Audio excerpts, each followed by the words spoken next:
Good morning again.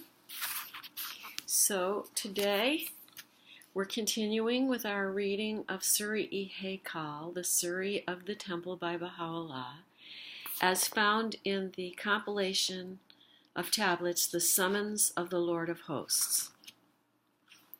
Now in this paragraph that I'm about to read, this is a pretty amazing paragraph because in this paragraph, the voice of God is speaking through Bahá'u'lláh to Bahá'u'lláh, as we've talked about before. And it's basically proclaiming Baha'u'llah's sovereignty over all creation, as you will hear. It uses the term mirror. So let me just try to unpack that for a second. The idea is, as we've mentioned before, that God is unknowable. God is beyond our ability to comprehend or describe. So all the words that we use to describe God are really human terms, and they don't really describe God. They describe human qualities.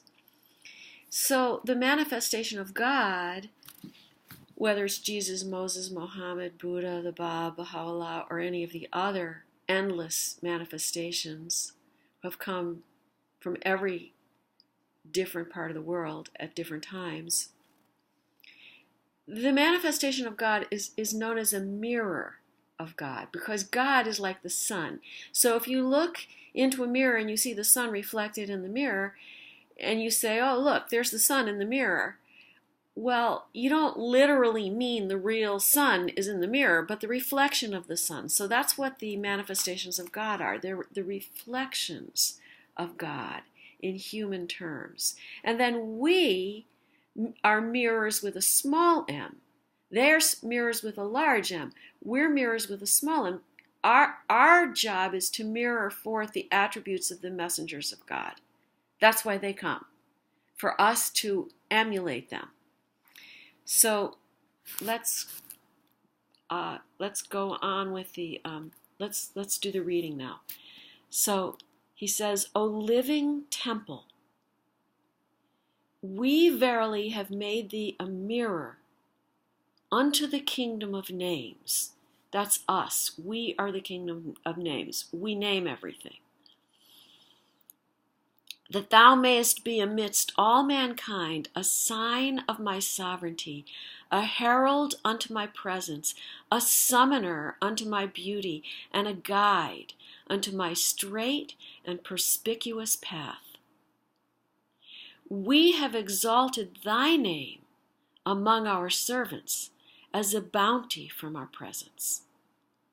I verily am the all-bountiful, the Ancient of Days. We have moreover adorned thee with the ornament of our own self, and have imparted unto thee our word, that thou mayest ordain in this contingent world whatsoever thou willest, and accomplish whatsoever thou pleasest. We have destined for thee all the good of the heavens and of the earth, and decreed that none may attain unto a portion thereof, unless he entereth beneath thy shadow, as bidden by thy Lord, the all-knowing, the all-informed. We have conferred upon thee the staff of authority and the writ of judgment, that thou mayest test the wisdom of every command.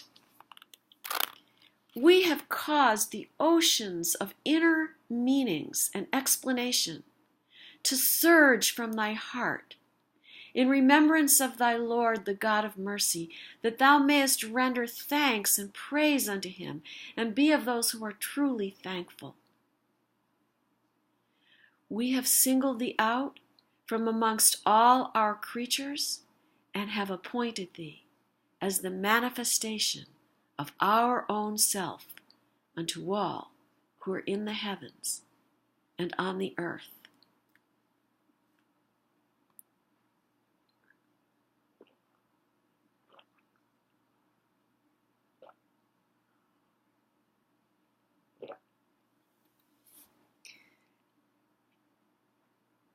Now the voice of God speaking through Bahá'u'lláh talks about us, human beings. And now he's referring to the mirrors with the small m, which is us.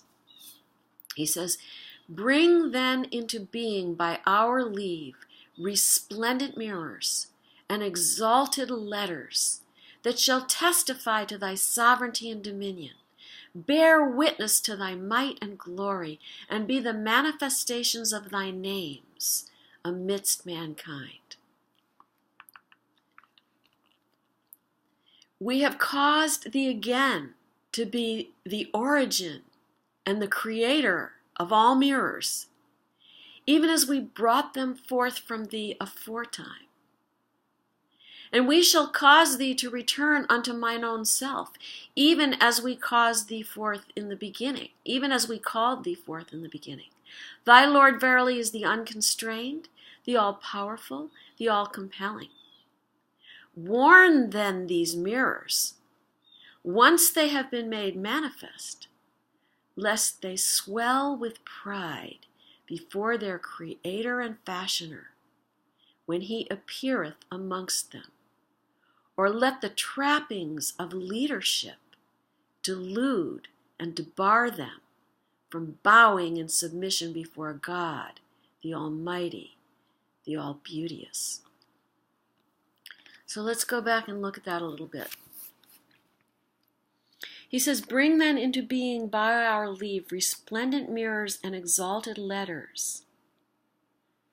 In other words, believers, that shall testify to thy sovereignty and dominion, bear witness to thy might and glory, and be the manifestations of thy names amidst mankind. So thy names is capitalized.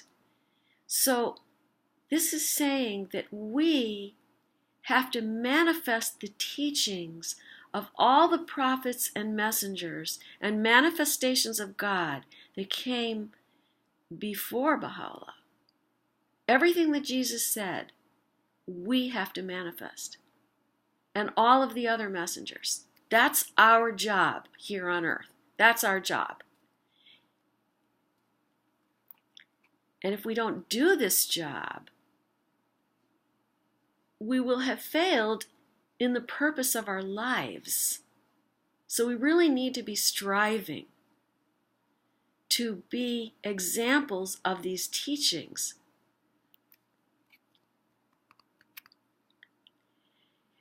We have caused thee again to be the origin and the creator of all mirrors, even as we brought them forth from thee aforetime.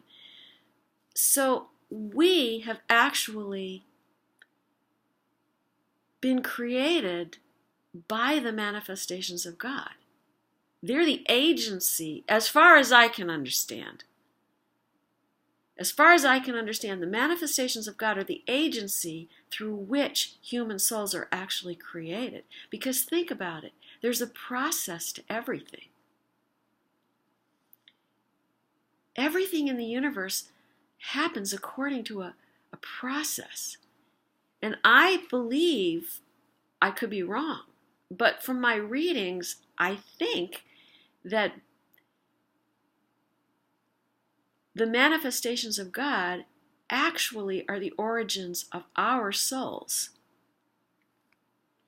And it says, even as we brought them forth from thee aforetime. So that would be a reference to the previous manifestations.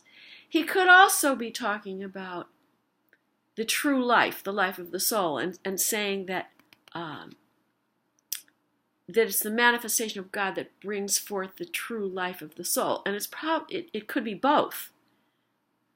So it's saying that from age to age, the manifestations of God have brought forth the life of the soul from the followers. Thy Lord verily is the unconstrained, the all-powerful, the all-compelling. God can do anything he wants. If he wants our existence to be brought forth through the manifestations of God, then that's what will happen. Now he says to warn us. He says, okay, bring them into being, but warn them. Warn these mirrors, once they have been made manifest, lest they swell with pride before their Creator and Fashioner when he appeareth amongst them. So, when the manifestation of God appears, we're being warned, don't become prideful. And don't let the trappings of leadership delude and debar us from bowing in submission before God, the Almighty, the All-Bountiful. So how many of us, when we attain some degree of spiritual knowledge and understanding, suddenly think, we're it. We don't need any teachers. We don't need God because we know. And believe me, some of the people that I admire the most for their understanding of reality and their ability to share that understanding with others and to help others, some of the people that I understand, that I admire the most, some of my best friends, they have fallen into this trap where because of their effectiveness, because of their spiritual power which has been given them by God, because of their following, they don't think they need God. They think they're God. And I think that's tragic. I think that's tragic. They've only just begun. They have no idea how much more there is, but they have to humble themselves before their Creator. So this is where I'm going to stop today. I really love being able to share these thoughts. I have no idea if anybody's listening. It'd be great to hear from you. See you tomorrow.